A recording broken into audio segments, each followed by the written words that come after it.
You'll of course need OBS, which is the main streaming software, Open Broadcaster Software. That's what OBS stands for. They have Windows, Mac, and Linux versions. Each of them have unique nuances that you need to take into account, such as certain audio things with the Mac version, certain other unrelated audio things with the Linux version, and all sorts of oddities within the Windows version itself.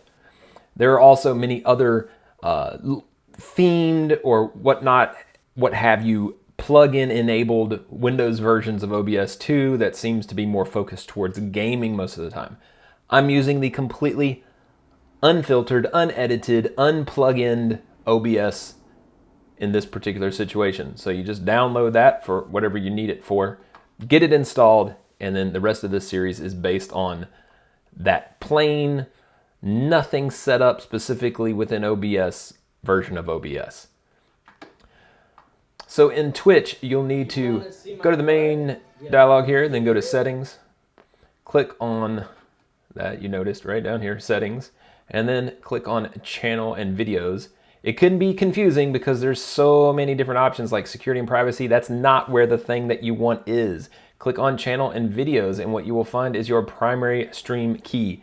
That's what we need for this particular series, because I'm going to show you how to wire all of that up in OBS, and you need the stream key to be able to stream to your channel.